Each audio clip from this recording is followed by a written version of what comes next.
Welcome to the Yo Dude Keto podcast. My name is Ant, and come to the place to where Yo Dude's going to talk about keto.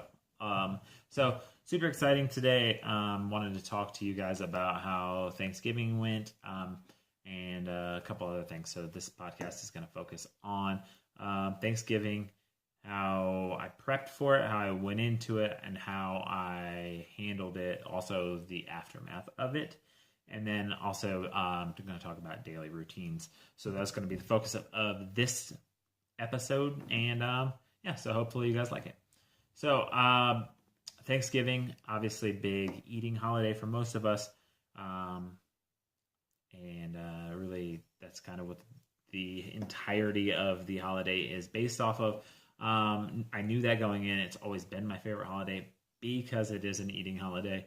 And with that in mind, I was a little bit nervous, but thought I could focus on a couple of things that could keep me grounded and also help me make it through the holiday.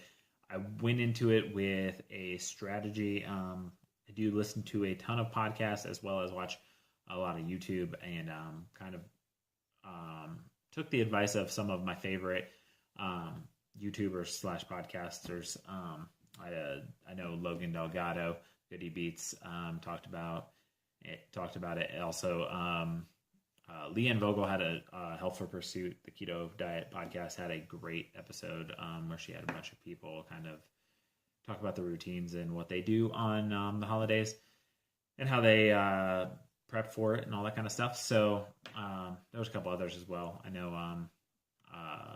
Matt and Mega from Keto Connect have an awesome video up about how to handle the holidays and stuff. And the one thing I heard from almost everybody that I heard touch on it basically was figure out what you're going to do before you go into it. Are you going to cheat? Are you not going to cheat? Are you going to, eat keto? And then if you want to try something, try something. Whatever that is, go in with a plan. So that is exactly what I did. I went in with a plan. Thanksgiving is a really long day for us. Wake up really early. Usually my wife makes breakfast. And then she also has some kind of appetizer-y type lunch. And then we make a dinner, Thanksgiving dinner. And then we go over to our friends who I don't even like calling them friends. They are family. To us, we won't go over there and we do a big Thanksgiving thing together. So that is exactly what happened this year. We had breakfast, which was pretty laid back. I did eat some, but I kept it pretty minimal. Typically, I'll have a big breakfast and then I won't eat till dinner, but I knew that we were going to kind of eat a little bit along the way. So what I did was I had an egg and I had a sausage patty, which got me some fats, kind of gave me some proteins, kept the carbs low, and then knew going into the day I was going to kind of have to play it by ear and be sure what I was going to intake. So for appetizer lunch, my wife makes amazing spinach and artichoke dip, or I guess artichoke dip, and it's amazing. Typically eat it with like a cracker or bread. Obviously those are off the table for me if I'm trying to cut carbs low. So I did a little research and kind of figured out veggies would work really well for being your conduit to dip getting in your mouth. So looked into it. I was looking at carrots and I was looking at celery. So I settled on celery because I had a lower carb intake, and then I was able to eat artichoke dip, which is like my favorite thing that she typically makes. She does make this these roll-ups that are really good. It's like chicken, bacon, cheese, cream cheese, and I think regular cheese, and then it's wrapped in tortilla and deep fried. She didn't make them this year because I probably would have ate those. That would have been a tough go for me, and the tortillas would have killed my carbs really quick. So passed on that, but because she didn't make them, and then had the artichoke dip. Had some cheese. She usually cuts up cheese and like summer sausage and stuff. So I had a little bit of that. but mostly got through lunch really well. Knew going into the evening there was going to be some drinking. There was going to be all of the food. That's where the big meal was going to be. So we made all the traditional stuff, stuffing, regular mashed potatoes, turkey, all the normal stuff. We also made cauliflower mash, which my wife did an amazing job on. It tastes amazing, and made sure I didn't miss mashed potatoes. She also made these. I think they were green bean wrap ups with bacon, which were good. I had a couple of those, and then turkey, and that was the basis of my Thanksgiving meal. So I did pretty good there. I did drink, so we had pina coladas, which were very good. I kept that reasonable. That didn't hurt me so much. Did a shot of Fireball, and that's kind of where I was like, I knew I had the decision to make. So our wonderful friends who are family to us are amazing people. They are basically some of the grandparents to our kids, and basically like aunts to our children as well, and just a beautiful, amazing family. The mom and the dad are from. They came here from Mexico, and then their daughters are first generation, obviously American. So did a lot of traditional Mexican food, which is amazing, and something I wanted to partake in. I did last year, and I know a lot of work goes into it, and I know it's not the best, but I kind of said, you know what? If I'm going to cheat, this is where I'm going to do it at. So I had a tamale, which are amazing. They were just fantastic. You just couldn't beat having tamales on Thanksgiving, and it was well worth the cheat if I'm going to do it. And then the other was flan. So made obviously tons of sugar. The carb total on it was very high, and I knew that going in. But it was worth it. It was homemade, and it was amazing. I've heard a couple other podcasts, and people talk about how if they're going to cheat, they're going to do it when it's the best. And for me, the best flan I'm going to get is homemade flan from an amazing cook and woman who made it for us. Our kid's grandmother is amazing, and she's an awesome lady, and cooks amazing, and the flan was worth the cheat. So I took it, and I knew I was going to take that carbohydrate hit. So I did it, and it was well worth it. The one thing that I wish I didn't do was I probably should have been better about drinking. I'd used, like I said, pina coladas. Obviously, you have a little bit more sugar plus the alcohol. I should have just went with alcohol. But worst comes to worst, I didn't feel terrible about Thanksgiving. I definitely thought I could have done a lot worse. I probably could have done a little better, but all in all, made it through. And I knew a plan going into it. I know a lot of people say don't just hop right back on the wagon and all that kind of stuff. I knew that the way I usually feel after Thanksgiving is I don't want to eat a thing for a week. Typically, that's going into it. This is obviously my first Thanksgiving keto. I didn't feel as full, which was good, but I still felt not hungry. So after Thanksgiving, I rolled in. I go to work really early, so I started Friday work early. Got about 6 hours into work and still wasn't hungry. Usually I would reach for something like a Quest bar, or I'd bring something that's keto friendly to work. Just didn't feel it. Only thing I was really kind of wanting was some electrolytes, so I did have a Powerade Zero. Other than that, I had black coffee, and I just did a 24-hour fast. I went straight through. And then went a little bit heavy on dinner. Definitely enjoyed the Friday. My wife was off of work. The kids were off of school. We went out and watched Ralph Rex the Internet, which is a great movie, by the way. If you haven't seen it, go check it out. Parents, kids, single people, doesn't matter. It's a good movie.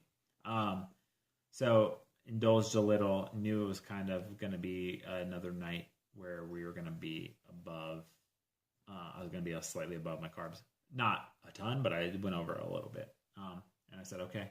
So just as a tapering up, I'm going to taper down. So I went from a really overboard to a slightly above normal, and then went straight back in. But I did 24-hour fast, so that helped a little bit. I did, like I said, didn't feel hungry. Went right into the next day, another 24-hour fast. Then I was basically back into my normal rhythm, which is intermittent fasting 16-8, and today's my day off, so I eat breakfast, and then I typically wait till dinner to eat again, just because it's the days I can get a homemade breakfast where I'm making it myself. So I'm going to take the advantage to eat some sausage, bacon, eggs, all that kind of stuff. Plus, I have to feed my kids anyway, so it doesn't really matter. I'm making the food, I might as well eat it. So, yeah, so that was kind of my Thanksgiving. So if you went a little overboard, know that it's not a big deal. If you're still kind of feeling bad about it, don't. Get back on the wagon. Just hop back on and get back to work. I am currently today weighed in less than I did Thanksgiving morning, which was the lowest I had weighed in up to any point in my keto journey. So today I weighed in. I always weigh myself in the morning. I weigh myself in the afternoon sometimes too, but mostly consistently in the morning. So I know kind of similar track. Yeah, so lowest I've ever been is as of now. And that's after a Thanksgiving bender, if you will call it, of going slightly off keto. So that takes us into the second part, which is daily routines. If you follow me on Instagram, and that's where you're coming from, then you will know that I have been doing a hashtag 11 for 11. It was not a contest, a challenge that was posed by Aaron, who's also goes by @Fat for Weight Loss, has an amazing pod, an amazing YouTube channel, amazing recipes, you name it. I mean, Aaron's amazing.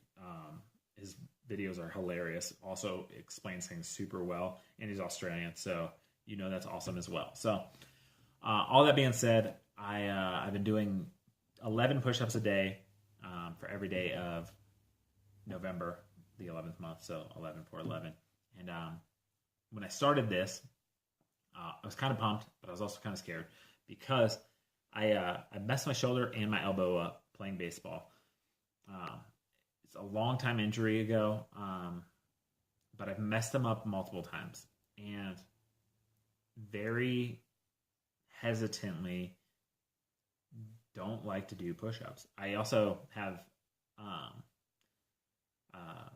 the same thing with like bench press. Anything that involves shoulder or elbow, as that could be bad. So all your weight on it, or all the weight above your head.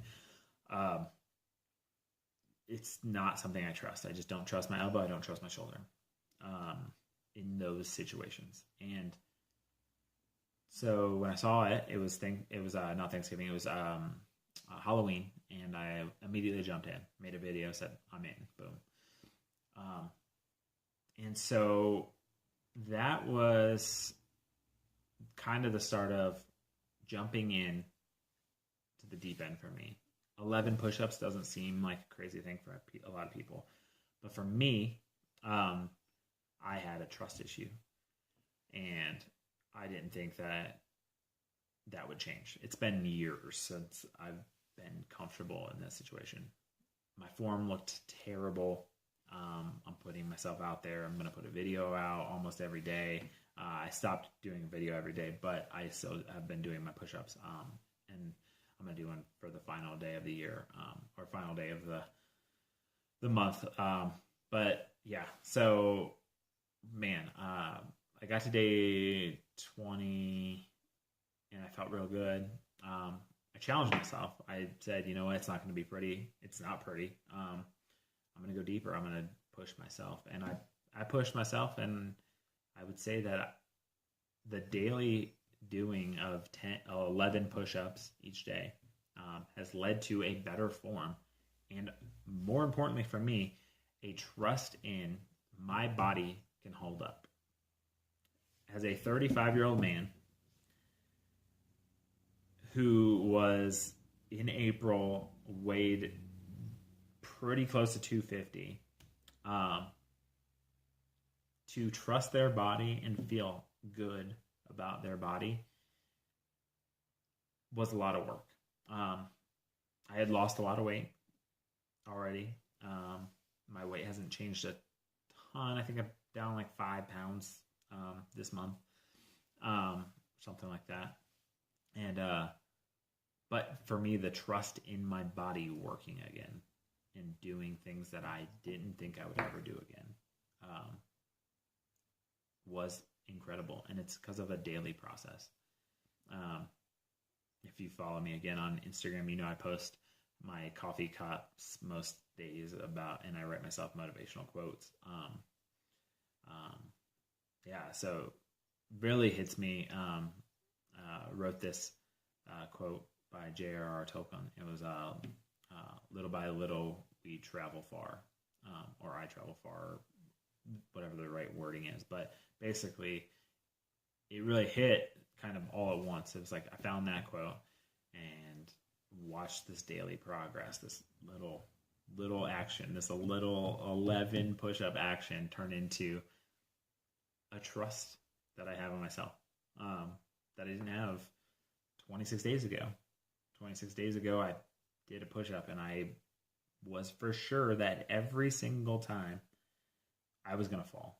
I wouldn't be able to push myself back up. My shoulder would pop out. My elbow would hurt. My body couldn't hold me. And now my body can't hold me back.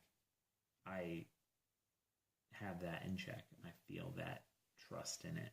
So that kind of sets up a daily routine. Aaron at Fat for Weight Loss, thank you for that. If you're watching this, also, I'm looking forward to December's challenge, which is no processed foods or as little as possible. And if you make a dessert, you have to share it with somebody. It's mostly geared around keto, obviously. But if you aren't following at Fat for Weight Loss, Aaron is spectacular. I absolutely love Aaron's mission or not mission, but like his platform and what he does with his platform. Super positive guy. So daily routines, important. It's something that I'm going to implement. I think I'm going to pick myself up a journal and start journaling, daily journaling. I know that's something big Ryan Lowry does. And it's something I want to do. I used to write a lot, and I've gotten away from that, so I'd like to get back into that. So I'm going to do that. I might even continue doing my 11 push-ups a day just to see how I go, and maybe add in some other personal daily things to do. Because honestly, it's just become a routine.